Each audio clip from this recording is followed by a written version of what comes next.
Ibu Jemaat Tuhan, selamat pagi, selamat hari Minggu, selamat beribadah di rumah kita masing-masing bersama dengan keluarga. Walaupun sampai pada hari ini kita masih beribadah di tempat yang terpisah, namun dari tempat ini saya rindu untuk menyapa Ibu Bapak sekalian.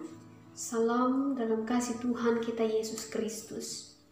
Hari ini kita akan merenungkan kebenaran firman Tuhan sesuai dengan Almanak Nas Gereja Kalimantan Evangelis yang diambil dari Perjanjian Baru, yaitu Injil Lukas pasal yang ke-24 ayat 13 sampai ayat yang ke-35 dengan perikop Yesus menampakkan diri di jalan ke Emmaus. Kita akan berdoa sebelum merenungkan firman Tuhan. Mari kita berdoa. Tuhan Yesus, kami boleh bersyukur kepadamu karena sampai pada detik ini kami masih mampu untuk merasakan kebaikan dan kemurahan Tuhan walaupun di tengah situasi dan kondisi yang sukar dan sulit yang kami hadapi. Bersama-sama kami akan merenungkan kebenaran firman Tuhan. Ampuni ketidaktepatan hidup kami sehingga melewati firman-Mu kami boleh diarahkan untuk hidup benar dan kudus di dalam Tuhan.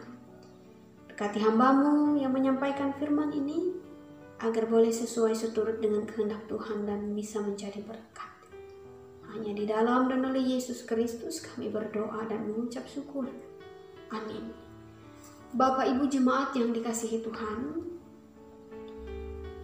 para murid telah menjadi saksi dari peristiwa demi peristiwa atau penderitaan yang dialami oleh Tuhan Yesus untuk menyelamatkan kita manusia dari dosa. Kita mulai dari Yesus ditangkap, diserahkan ke mahkamah agama, dibawa untuk disalib, Yesus mati, Yesus dikubur, mengalami peristiwa kebangkitan yang ditandai dengan kubur yang kosong, hingga hari ini kita boleh sampai kepada Nas di mana Yesus membuktikan bahwa Ia benar-benar bangkit dari kematian melewati peristiwa penampakan dirinya kepada dua orang murid dalam perjalanan menuju sebuah kampung bernama Emmaus. Bapak Ibu Jemaat yang dikasihi Tuhan, dalam perjalanan kedua orang murid itu yang salah satunya adalah bernama Kleopas, mereka sedang bercakap-cakap atau bertukar pikiran tentang segala sesuatu yang sudah terjadi, tentu terhadap sesuatu yang dialami oleh Tuhan Yesus. Tiba-tiba Yesus datang mendekati mereka dan berjalan bersama-sama dengan mereka. Yesus ikut berbincang-bincang akan segala sesuatu yang sudah terjadi. Namun di samping itu juga Yesus berbicara tentang kitab suci kepada mereka yang kita yakini bahwa itu tidak membuat perjalanan mereka menjadi perjalanan yang membosankan. Bapak Ibu Jemaat yang dikasihi oleh Tuhan kita Yesus Kristus, yang perlu kita ketahui juga, mereka tidak langsung mengenal bahwa teman mereka berbicara itu adalah Tuhan Yesus. Karena kalau kita melihat pada ayat yang ke-16 di situ, ada sesuatu yang menghalangi mata mereka sehingga mereka tidak dapat mengenal bahwa itu adalah Tuhan Yesus. Baru ketika Tuhan Yesus telah memberikan tanda kepada mereka, mereka baru mengenal bahwa itu adalah Tuhan Yesus. Sehingga ketika mereka tahu, mereka langsung memutuskan untuk kembali ke Yerusalem bertemu dengan ke-11 murid yang lain dan menceritakan peristiwa tersebut kepada mereka dan bagaimana mereka dapat mengenal Dia. Bapak Ibu Jemaat yang dikasihi Tuhan, walaupun ada banyak yang boleh direnungkan dari bagian firman Tuhan ini, saya mau membawa kita kepada dua perenungan. Yang pertama, ada perubahan suasana hati dari kedua orang murid ini. Jika kita boleh membandingkan sebelum mereka tahu bahwa teman mereka berbicara dalam perjalanan itu adalah Tuhan Yesus, suasana hati mereka masih diselimuti dengan kesedihan yang begitu mendalam. Mereka masih merasa kehilangan akan sosok guru yang sangat mereka kasihi dan cintai. Dan itu boleh terlihat dari raut muka mereka yang begitu muram, atau bahasa lainnya muka yang masam, artinya tidak senang akan peristiwa yang sudah terjadi.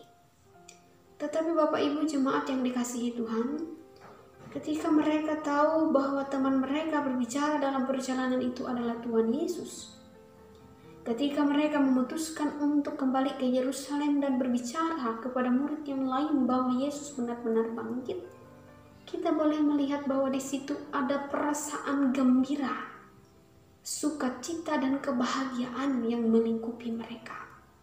Artinya bahwa kehadiran Yesus pada saat itu memberikan harapan baru kepada para murid.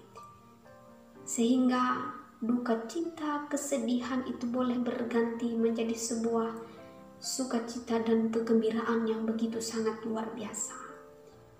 Harapan para murid pada saat itu juga menjadi harapan dasar bagi kita berharap hari ini. Bapak Ibu jemaat yang dikasihi Tuhan, apapun keadaan suasana hati kita saat ini, apakah kita sedang galau, sedang kacau, atau mungkin kita masih khawatir terhadap segala sesuatu yang terjadi saat ini, atau mungkin ada banyak pertanyaan dalam benak kita.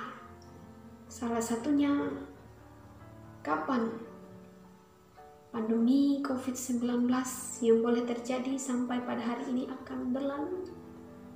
Kemudian bagaimana kehidupan kita 1, 2, atau 3 bulan ke depan kalau masalah ini belum selesai?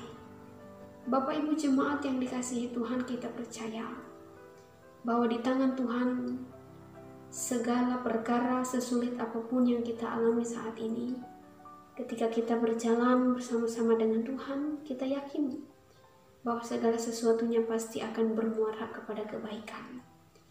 Ini yang pertama. Kemudian yang kedua, melewati peristiwa di mana Yesus boleh menampakkan diri kepada para murid ini juga memberikan kita sebuah pengharapan bahwa Tuhan tidak pernah meninggalkan kita. Tuhan selalu ada, Tuhan selalu hadir dalam seluruh perjalanan kehidupan kita. Ia tidak hanya hadir ketika kita beribadah di gereja, namun juga dalam keluarga kita masing-masing. Namun pertanyaannya, maukah kita membuka hati dan seluruh kehidupan kita secara totalitas supaya kita mampu mengenal, bahkan menyadari kehadiran Tuhan dalam seluruh aspek kehidupan kita? Bapak Ibu jemaat yang dikasihi Tuhan, semoga dua hal ini boleh terus menguatkan kehidupan kita dan terus berpengharapan kepada Tuhan dengan keyakinan bahwa Tuhan akan sanggup membawa kita keluar dari setiap perkara yang sulit menuju sebuah kebahagiaan dan kegembiraan dengan pengharapan dan kekuatan yang berasal daripada Tuhan. Inilah firman Tuhan, kiranya boleh memberkati kita sekalian. Amin.